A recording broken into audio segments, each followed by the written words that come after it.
Hello friends समस्त स्वागत करछि learn is fun YouTube channel ले। तो जपरी आपण जानिथिबे जो ओटीटी रो नोटिफिकेशन आसी जाइछि एवं तार एग्जाम मध्य बहुत शीघ्र हेबाकू जाउछि। तो आपण को वर्तमान ओटीटी रो तो जतिकी जो पेडागोजी हो किंबा मैथमेटिक्स हो बा जतिकी भी जहाँ भी कोर्स अछि आपण तो तार थियोरी पार्ट सारी दिथिबे बोली मोर आशा एवं थियोरी पार्ट सारी साइला पर ही आपण एमसीक्यू करंतु कारण मु आपण कहबी मु एमसीक्यू वीडियो आणुछि बोली मु आपण कहबी जे आपण केवल एमसीक्यू करंतु बोली एवं मोर जो एमसीक्यू रहबो एठी मात्र 15 टी एमसीक्यू रहबो किंतु आपण एठारु 50टा पाखापे 50 रु अधिक एमसीक्यू आपण जानि कि जिवे कारण मु जो तार गोटे शॉर्ट क्वेश्चन करी बा जो ऑब्जेक्टिव क्वेश्चन गोटे करी तार डिटेल्स में आलोचना करी बा आपण सेठो 3टी 4टी कोन 10टी भी क्वेश्चन पाई जाय पारंती। तो आपण भाबिबेन जे 15टा क्वेश्चन आलोचना हो माने केवल 15टा एठी पाखापाखि 50टा क्वेश्चन आलोचना हो बोली आपण बुझिबे जानि परिबे एवं मु एहा सहित जो आपणकर ऑब्जेक्टिव क्वेश्चन सहित मु मध्य आपणक थियोरी को कवर करने को चेष्टा करछि। तो आपण वीडियो कंप्लीट देखंतु एवं आपण जदि कोनोसी वीडियो रे कोनटी भी आपन को जाना पड़छि जे इंप्रूव करिया दरकार अछि आपण कमेंट करंतु एवं आपण जदि पढ़ेला बेले कोनोसी टॉपिक आपन कष्ट लागुछि आपन ता कमेंट करले मु आपको से टॉपिक विषय वीडियो पूरा कंप्लीट वीडियो आनी परिबा थियोरी वीडियोटा आनी परिबा। तो मु सेति में कहछि अगर आपण थियोरी पढ़ंतु भलसे तापरे ही एमसीक्यू करंतु एवं जदि आपण थियोरी भी 60-70% कवर करचंती ता आपण एमसीक्यू देखि परिबे किबा बिना थियोरी रो एमसीक्यू देखिबार विशेष किसी लाभ होई न थाए। एवं आपको कही रही कि ओटीटी आपण पढ़ा सहित आपड़ जो नेक्स्ट टीचिंग एग्जाम जपरिक एसएसडी तापाई एलटीआर जो ओटीटी सहित आप सब प्रिपरेशन करके आप जो भी क्वेश्चन कर पूरा डीप नॉलेज आप रखु। चलतु ये मुझको ये कही मु वीडियो आरंभ कर बेसी समय नवानी। तो प्रथम क्वेश्चन देखु कौन अच्छी प्रथम क्वेश्चन अच्छी अकॉर्डिंग टू भाईगोष्ठी आप भाईगोष्ठी तो जानते Vygotsky what is the role of zone of proximal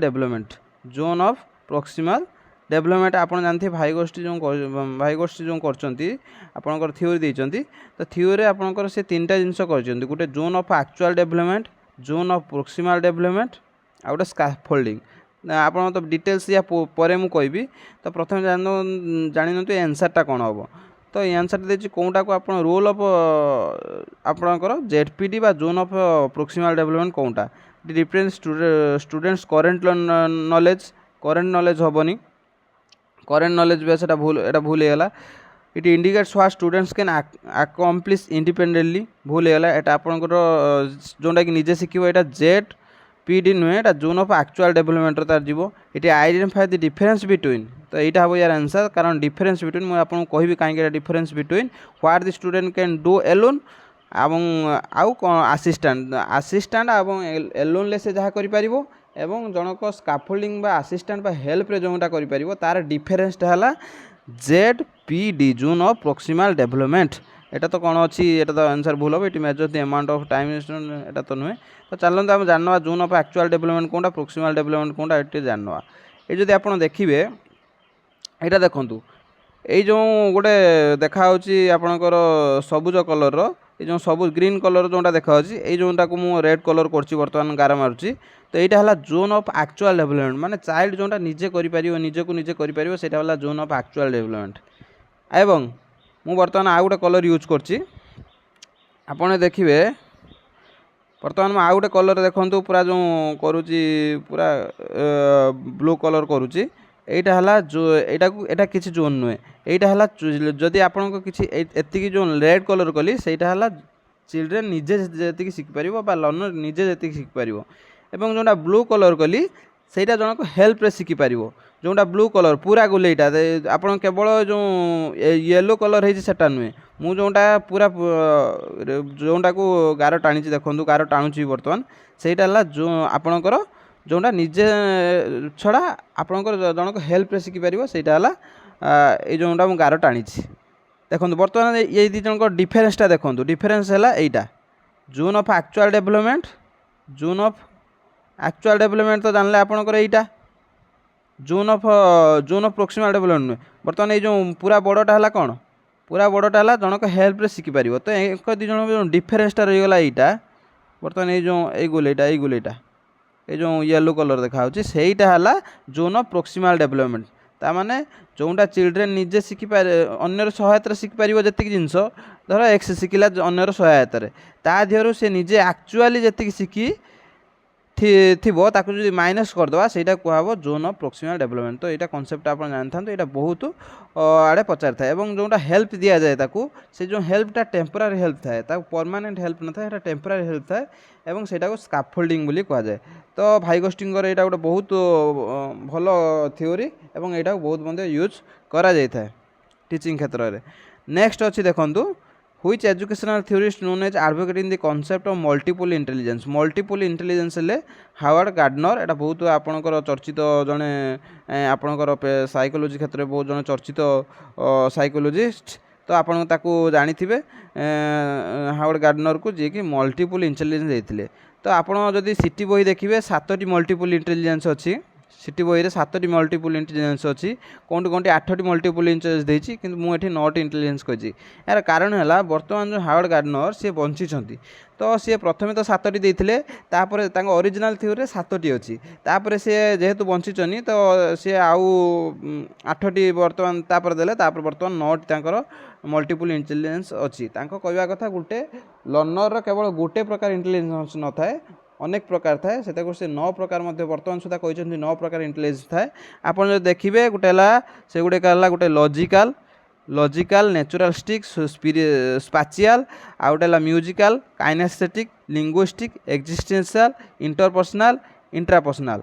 तो यही जो 9टी इंटेलिजेंस विषय में हावर्ड गार्डनर कहते आप देखी दिंतु ये तले सब लिखाई लॉजिकल माने रिजनिंग आ रिलेशन आ पैटर्न आ ट्रेंड्स विषय ता धारणा थी एवं से जड़े मैथमेटिशियन हो पार डिटेक्टिव हो पार साइंटिस्ट हो पार से कैपेबिलिटी रखी थाए।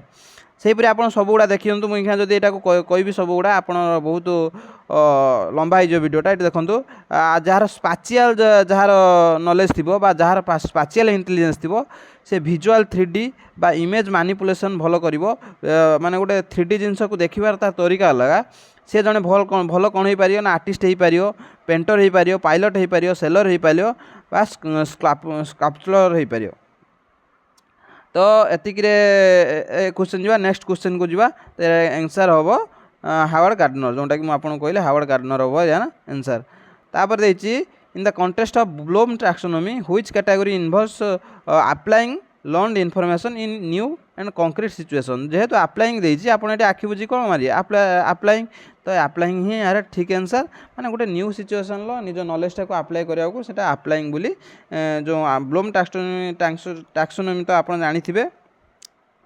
आपण जो देखिबे ब्लूम टैक्सोनॉमी रो 6टी स्तर अछि 1 2 3 4 5 6 ये जो 6टी स्तर को आप मन रखिए सब बेले प्रथम सब लोएस्ट स्तर है नॉलेज जदि जन गोटे छुआर नॉलेज अच्छी तो सी सब लोएस्ट स्तरटा अचीव कर नॉलेज तापर कम्प्रेhension मान बुझीबो एप्लिकेशन मान कौन सी काम लगेब एनालिसिस माने ताको एनालिसिस करिवो सिंथेसिस तापर इवैल्यूएशन।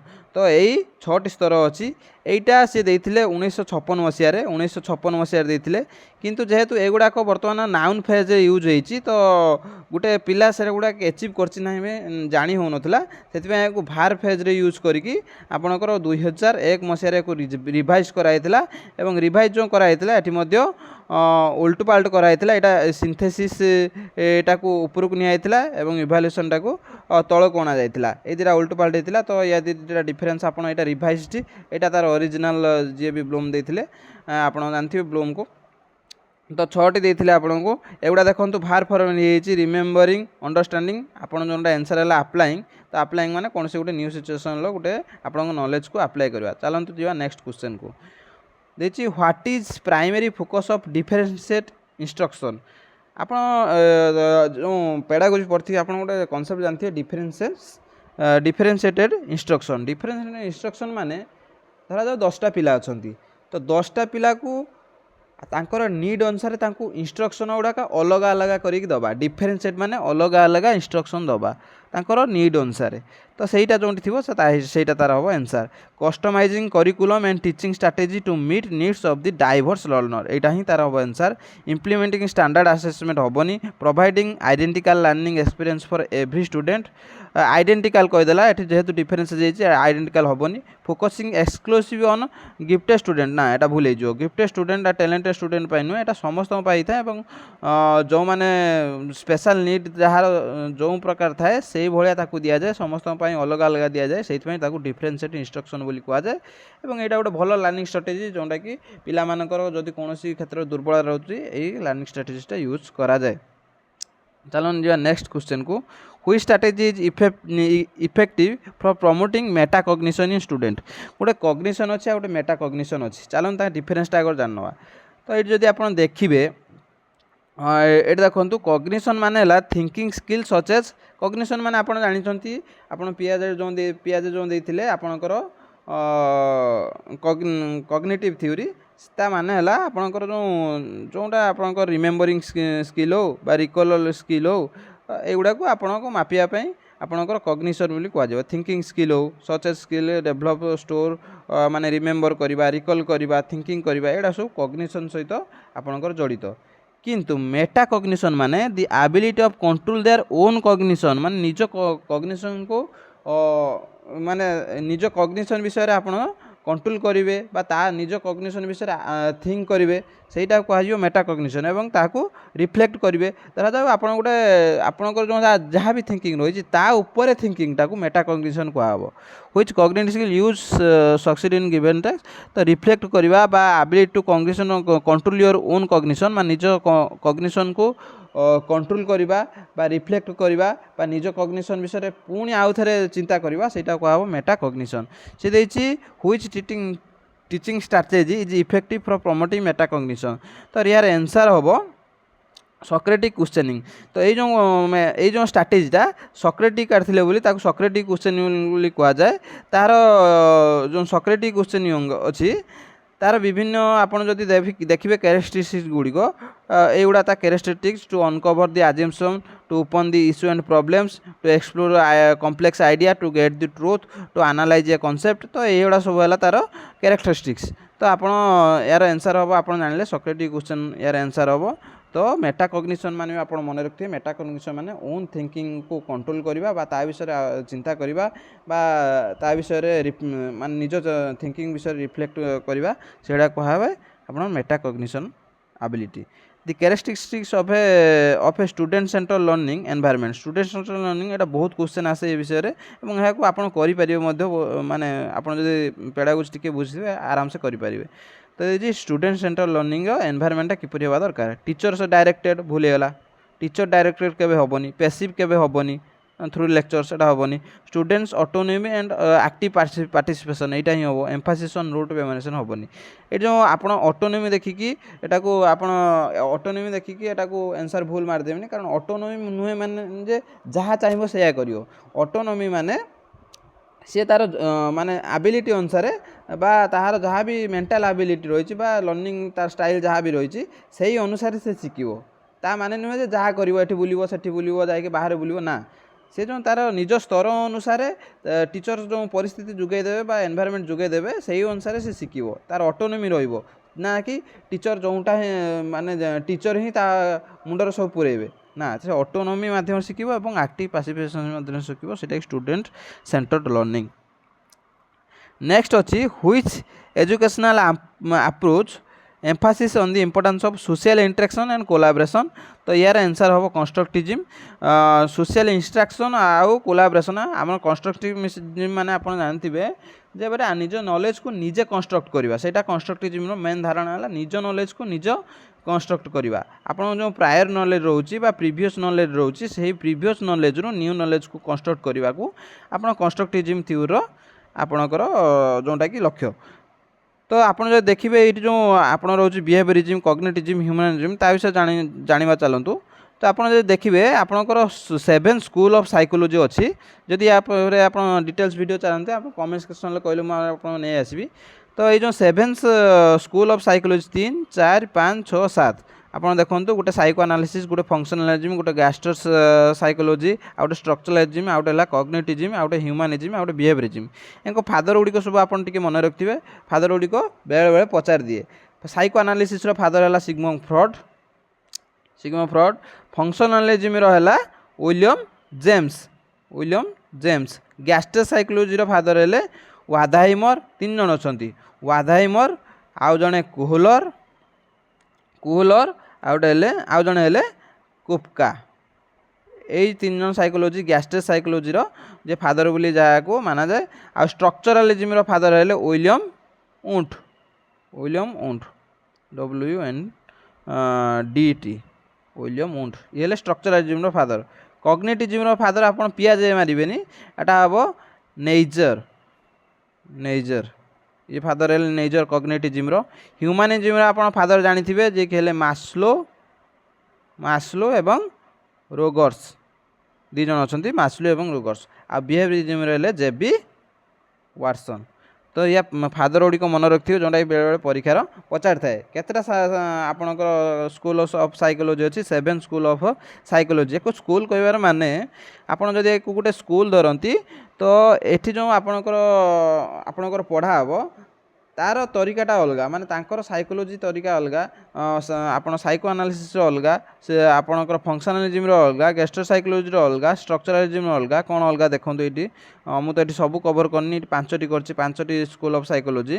देखो कॉग्निटिव साइकोलॉजी रे स्टडीज मेंटल प्रोसेस, तो मेंटल प्रोसेस उपर बेसी ध्यान जाए। ह्यूमानिस्टिक साइकोलॉजी उपर फोकस ऑन इंडिविजुअल। ह्यूमानिस्टिक माने कौन? ह्यूमन बा इंडिविजुअल उपर बेसी फोकस करा जाए। साइको एनालिसिस रे अनकॉन्शियस माइंड उपर बेसी फोकस करा जाए। गैस्ट्रो साइकोलॉजी रे studies mind and behaviour of whole, माने गोटे होल जिनस को स्टडी करा जाए। माने mind and behaviour as a whole, माने दीटा को मिसेकी एज ए होल सेटा को कौन करा जाए? स्टडी करा जाए। बा सही साइकोलॉजी रे सेमितिया ही आपनकर एक्टिविटी डिजाइन हुए, बा सही लर्निंग स्टाइल तांकर सही भलिया होता है। तो ये गैस्ट्रो साइकोलॉजी रे आपनकर कहिदिलो फादर। तो ये जो एटी गोटे मध्य एंकर गोटे कौन अच्छी गोटे एक्सपेरिमेंट अच्छी जोटा कि सुल्तान नामक सिंपाजी को लेकिन गैस्ट्रो साइकोलॉजी जो कोहलर आपणकर काफका बा वाधेमर करथिले। आउ बिहेवियरिज्म जे कि जेबी वाटसन फादर रहिले, सी कौन फोकस करे ना ऑब्जर्वेबल बिहेवियर ऊपर फोकस करता है। एवं बिहेवियरिज्म गोटे फेमस डायलॉग अच्छी जो तांकू गोटे डजन छुआ दिहब सी ताकू जहाँ चाहिए से करें, माने सी कॉग्निटिव जो प्रोसेस बा मेंटल प्रोसेस ऊपर बेसी ध्यान दे न थांती। से माने बिहेवियर को से चाहते गोटे पिलार बिहेवियर जहाँ चाहिए से करहब एवं ताकू ट्रेनिंग माध्यम करहब। गोटे छुआ हो कि मनीष हो जहाँ को माने से कहते पशु पक्षी जार माइंड अच्छी से समस्त जहाँ चाहिए से करें, बिहेवियर को चेंज करें। जोटा कि क्रिटिसिज्म अच्छी। आप डिटेल्स वीडियो चाहते आप कमेंट कले मुझे नहीं आसबि। According to Maslow the hierarchy need which need must be fulfilled before student can focus learning and academic achievement. तो लर्निंग एवं अचीवमेंट पूर्व तार मस्ट बी फुलफिल होता दरकार। यहाँ तो सेफ्टी नीडटा आसो कि मस्ट भी फुलफिल जेहतु देती साइको ना फिजियोलॉजिकल नीड है। फिजियोलॉजिकल नीड माने खाद्य वस्त्र बासगृह, यहाँ निहाती दरकार। ये आप जानते आपणकर रोज जो हायरार्की ऑफ नीड रोज जो मास्लोंकर, तो आप देखिए यदि प्रथम रोचे फिजियोलॉजिकल नीड सहीटा यदि नहब आप गोटे पिला केमिति पढ़ो, जोटा कि आपणकर फूड हो, आपणकर वाटर हो, शेल्टर हो, क्लॉथिंग हो, स्लीप हो, यहाँ निहाती दरकार। यहाँ ना माने लर्निंग असंभव कहले चले। ता ऊपर को यहाँ जो से सेफ्टी बा सिक्योरिटी आड़े को जीव, तापर लव एंड बिलोंगिंगनेस आड़ को जीव। ये आस्ते आस्ते से ऊपर को उठिव। आउ सबुठु आपेक्स जोटा कि आपणकर रही आपणकर अचीवमेंटा सेटा सेल्फ एक्चुअलाइजेशन एवं ता पूर्वटा रही सेल्फ एस्टीम। तो यही 5टा मध्य आपको मन रखिए। यहाँ आपणकर मास्लोंकर हायरार्की ऑफ नीड जोटा कि प्रथम है साइकोलॉजिकल, तापर है safety and security, love and belongingness, तापर सेल्फ एस्टीम, तापर सेल्फ एक्चुअलाइजेशन। तो सबुठ यदि आपेक्स पचार आपणकर हम सेल्फ एक्चुअलाइजेशन। तो या जो डिटेल्स वीडियो चाहते जोटा आप माने आपणकर जानीपारना डिटेल्स वीडियो चाहते आप कमेंट कले मुझे डिटेल्स थ्योरी वीडियो नहीं आसबि। What is the purpose of formative assessment in classroom. तो आप जानते 4 प्रकार आपणकर असेसमेंट अच्छी। गोटे है प्लेसमेंट असेसमेंट, आ गोटे है फॉर्मेटिव बा डायग्नोस्टिक, फॉर्मेटिव एवं डायग्नोस्टिक आपणकर आसेसमेंट आ गोटे है समेटिव आसेसमेंट। ये जो प्लेसमेंट आसेसमेंट है आपणकर गोटे विषय पढ़िया पूर्व कराए गोटे विषय पढ़ार तार पिलार एबिलिटी बा आग्रह केते अच्छी जानापी प्लेसमेंट इवैल्यूएशन को यूज कराए।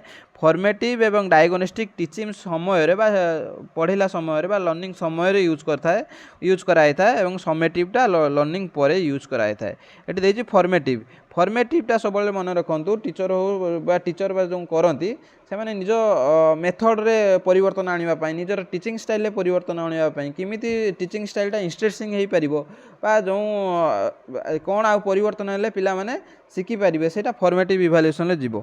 डायग्नोस्टिक है जदि गोटे आपणकर गोटे प्रॉब्लम बारंबार देखा तो तार कारण जानापी डायग्नोस्टिक इवैल्यूएशन यूज होता है। ये देखिए फॉर्मेटिव इवैल्यूएशन क्लास रे आपणकर कहीं यूज होता है to evaluate student learning at the end of the unit भूल है to provide grade for report cards grade आप फॉर्मेटिव केबे भी यूज हुए ना to monitor student progress and adjust instruction यहीटा ही हम to assess cumulative knowledge skill भूल जाओ तो मॉनिटर प्रोग्रेस माने पिला मानकर प्रोग्रेस केते हेची एवं से अनुसार तार एडजस्ट करबा आपनकर इंस्ट्रक्शन बा टीचिंग स्टाइल बा मेथड को एडजस्ट करिवारे फॉर्मेटिव असेसमेंट यूज होता है।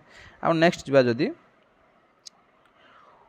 Which instruction strategy is effective for promoting higher order thinking skill एटा को HOTS हॉर्स बोली मध्य कह जाए such as analysis and evaluation माने को मेथड रे एटा यूज होता है। तो एटार आंसर हम इनक्वारी बेस्ड लर्निंग कहीं देखो ये डायरेक्ट इंस्ट्रक्शन ले टीचर डायरेक्ट इंस्ट्रक्शन दे था जहाँफल यहाँ कौन हो जाए स्टूडेंट सेंटर न होकर टीचर सेंटर होता है। तो एटारे हायर ऑर्डर थिंकिंग स्किल केबे भी डेभलप होब ना। रिसाइटेशन हो ड्रिल एवं प्रैक्टिस हो एगुड़ाक नहबार यार आंसर नहबार कारण है एगुड़ाक गोटे जिनस को बारंबार जेहेतु प्रैक्टिस कराई थाए तो एथिरे किसी higher order thinking skill develop होब ना किंतु जो स्किलटा को आप बारंबार प्रैक्टिस करेंगे ड्रिल बा प्रैक्टिस बा रिसाइटेशन माध्यम सेटा आपंकर डेभलप हम किंतु एक्स्ट्रा किसी higher order thinking skill develop होब ना। सो यार आंसर हम थिंकिंग बेस्ड लर्निंग। नेक्स्ट जो देखिए आपन ये पचार what is the acronym of acronym of STEM तो स्टेम रो फुल फॉर्मटा ये पचार तो यार तो यहाँ सीटीईटी रो बहुत फेमस क्वेश्चन सीटीईटी रो बहुत थर पड़े। तो स्टेम जदि आप कहे यार आंसर हम यहाँ साइंस सहित जड़ित से साइंस रो जो आपंकर टर्म गुड़ा अच्छी से ही हम तार आंसर यहाँ science technology engineering and mathematics यहाँ ही तार आंसर। आप अलग ऑप्शन गुड़िक देखिए साइंस टेक्नोलोजी इकोनॉमिक्स रहीगला हो पारनी सोशियोलॉजी ये रहीगला एस रहीपर कारण यार एक्रोनिमटा हम आपंकर एस रो साइंस थियोलॉजी ये रही हो पार तो यार आंसर हम बी। नेक्स्ट देखिए what is the which of the following is the example of summative assessment ये जो तले देछि चारटा ऑप्शन या भीतर कोनटा समेटिव असेसमेंट रो गोटे एग्जांपल तो देखिए वीक समेटिव माने मुझे आपको कही आपंकर चारि प्रकार इवैल्यूएशन अच्छी गोटे है प्लेसमेंट जोटा कि आपको कहली गोटे विषय पढ़िया पूर्व कराई थाए आ गोटे है डायग्नोस्टिक एंड फॉर्मेटिव जोटा कि गोटे विषय पढ़ाइबा समय कराए जहाँफल कौन हम से मैंने निजर टीचिंग स्टाइल बा मेथड को चेंज करेंगे। समेटिव जोटा कि आपणकर गोटे यूनिट शेष हो कि गोटे आपणकर गोटे हाफ इयरली परीक्षा कि गोटे जोटा कि इयरली परीक्षा से गुड़ा समेटिव असेसमेंट कहुए। तो देखो weekly quizzes through out the semester through out जेहेतु देदेला थ्रू आउट माने माने सेमिस्टर प्रत्येक वीकली कराहब एवं सेमिस्टर सारा कराहब माने गोटे कंटिन्यूअस हो फॉर्मेटिव रो जीवो।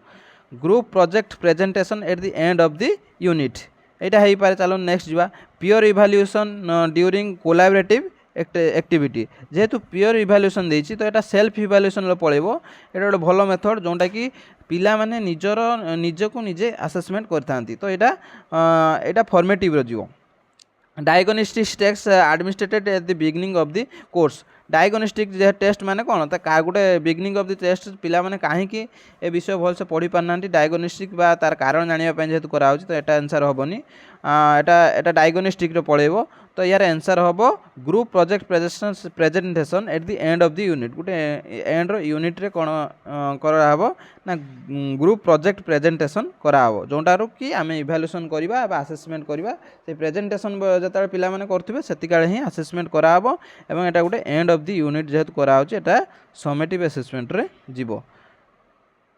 नेक्स्ट जो देखिए what is the primary goal of authenticate assessment तो असेसमेंट रो प्राइमरी गोल कौन तो जेहेतु यही जो क्वेश्चन आसो आप रूट मेमोराइजेशन जोटा थी कि जो ग्रेड दिया हो यह असेसमेंट रो केबे भी आपणकर लक्ष्य नुहे से गुड़ा काटिदेवे। To measure student knowledge through standardized test measure करवा स्टूडेंट नॉलेज केबे भी असेसमेंट रो लक्ष्य नुहे। To promote critical thinking and problem solving तो यहाँ हो पारे चलते नेक्स्ट आप जो ऑप्शन गुड़ा देता है सब बेस्ट ऑप्शन टाक आप चूज करेंगे। To compare students performance with predetermine criteria तो प्री डिटरमाइन क्राइटेरिया माने स्टूडेंट परफॉर्मेंस को आसेस करवा एटा गोटे ऑथेंटिकेट असेसमेंट रो आपणकर लक्ष्य हो पार ना। To assess basic skill and memorisation ability मुझे कहती मेमोराइजेशन रूट मेमोराइजेशन बा आपणकर जदि कहे ग्रेड दबा एगुड़ाक आसेसमेंट रो केबे भी लक्ष्य नुहे। To promote critical thinking and problem solving यार आंसर हम। तापर according to Vygotsky what is the concept of scaffolding in the context of learning तो लर्निंग रे भाईगोष्ठी जो स्कैफोल्डिंग कहते माने कौन आप जानते जो आप भाईगोष्ठी कहते जे जोटा चिल्ड्रेन निजे शिखिपर ताकू कहुए आपण जोन ऑफ एक्चुअल डेवलपमेंट एवं जदि अन्य सहायता शिखला ताकू कहुए स्कैफोल्डिंग एवं जो अन्य सहायता शिखला जी लर्निंग कला एवं एक्चुअल डेवलपमेंट होता जी ता डिफरेन्सटा है आपणकर zone of proximal development ZPD तो स्कैफोल्डिंग माने हला किसी साहाय्य जोगाइबा जो पिला तले निज एबिलिटी शिखि पानी ताकू किसी साहाय्य जोगाइबा को स्कैफोल्डिंग कहुए एवं सब बेले मन रखिथे स्कैफोल्डिंग बा साहाय्य जोगाइबाटा सब बेले आपन जदि जेता भी टीचर हे परमानेंटली जोगाइबेनी परमानेंटली जोगाइले से अभ्यस्त हो एवं सी सब बेले आपन को हेल्प मागिबो सेति आपड़ जदि यहाँ गोटे भल नुहे जे स्कैफोल्डिंगटा आपड़ परमानेंटली देवे ना तो जिते चिल्ड्रेन देखिए सेल्फ सेल्फ निजे शिखा सी शिखि जाऊँगी से मैंने गोटे जेकोसी कॉन्फिडेंस को से निजे शिखि जाऊँगी शिखला आपण बिना सहायता शिखि पार्टी तो सहीठू आप कौन करेंगे ना जो हेल्प जोगाऊले आस्ते आस्ते दूरेवा को चेष्टा करेंगे। Providing external rewards to motive students तो एक्सटर्नल रिवार्ड एथि यूज करा जाए स्कैफोल्डिंग रे। Gradually writing support as students gain confidence तो ग्रेजुअल विथड्रॉइंग माने ग्रेजुअली विथड्रॉइंग सपोर्ट माने सपोर्टा को ग्रेजुअली कौन करवा हटई दवा जहाँ फल आपणकर स्टूडेंट माने शिखि पारे यहाँ ही हम answer. Encouraging independent exploration discovery एटा हेनी। Testing student online through frequent assessment होटा हेनी। तो स्कैफोल्डिंग माने स्कैफोल्डिंगटा सब बेले आपणकर परमानेंट दिया जाए न थाए एटा गोटे किसी समय दिया जाए जिते चिल्ड्रेन टी निजे बा लर्नर टी निजे शिखा आपणकर ता एबिलिटी आस जाए सेटा को दूरे दि जाए। तापर दिखाई according to Howard Gardner theory multiple intelligence which of the following is not intelligence propose by him कौटा गोटे आपणकर जो देते 9 टाइप्स ऑफ बर्तमान सुधा 9 टाइप्स ऑफ इंटेलिजेंस देते तो से 9 टाइप्स मध्य कौटा से कहते ताको 9 टाइप्स रे नाही बोली नेचुरलिस्टिक अच्छी लिंग्विस्टिक अच्छी स्पाचियल अच्छी सोशियल नाही आप आउ थे देख दिंतु से जो आपणकर 9 स्कूल ऑफ ना सॉरी 9 टाइप्स ऑफ इंटेलिजेंस को आप देख दिंतु एवं कहार कौन टाइप्स ऑफ इंटेलिजेंस थिले से आगो को कौन हम तले मध्य लिखाई आप जो देखिए काइनेस्टिक्स देखो काइनेस्टिक्स माने ता बॉडी को से कोऑर्डिनेशन थी ता बॉडी माने बॉडीटा को से ठीक से यूज कर पार बॉडी ऊपर तार कंट्रोल थी सेटा काइनेस्थेटिक तो काइनेस्थेटिक जार थी से भले डांसर हो पार एथलेट हो पार सर्जन हो पार क्राफ्ट पीपुल हो पार तो ये जो 9 टाइप्स ऑफ इंटेलिजेंस देते हावर्ड गार्डनर तो आप मन रखिथे बहुत आड़े या एठार क्वेश्चन आसी थाए तो ये जो 9 टाइप्स रू प्रथम से ओरिजिनल 7टी थे मन रखिथे एवं जेहेतु से बंची बर्तमान सुधा भी से टाइप्स ऑफ इंटेलिजेंस को ऐड कर प्रथम 7 था 8 बर्तमान 9 रे अच्छा एवं लाटेस्ट जोटा आपणकर ऐड होती सेटा बोधे एक्जिस्टेंशियल आउ 7 पर 8 9 2टा ऐड होना ना तो एक्जिस्टेंशियल गोटे नेचुरालिस्टिक गोटे तो नेचुरालिस्टिकटा बोधे माने 8 नंबर एक्जिस्टेंशियल 9 नंबर तो 9 टाइप्स ऑफ इंटेलिजेंस आप मन रखिए जोटा कि हावर्ड गार्डनर देते तो देती या भितर कौटा नुहे तो यार आंसर हम सोशल। तो भिडियोटी बहुत बड़ होगा तो एतिक भिडियोटी शेष करवा। आप 15टी क्वेश्चन डिस्कसन कले आप जानीपारे जे आप 15टी क्वेश्चन आप पाखापाखि 50टी क्वेश्चन आंसर क्वेश्चन आपको डिस्कसन कला भाया लगी तो एपरी भिडियो को आपड़ जदि आपको भल लगुच आप लाइक करूँ और आप सांग मान सहित सेयार करूँ जहाँफल मत मोटिवेशन मिल नेक्स्ट ये भिडियो आनीपारि। तो एतिक भिडियोटी शेष कर धन्यवाद। जय जगन्नाथ।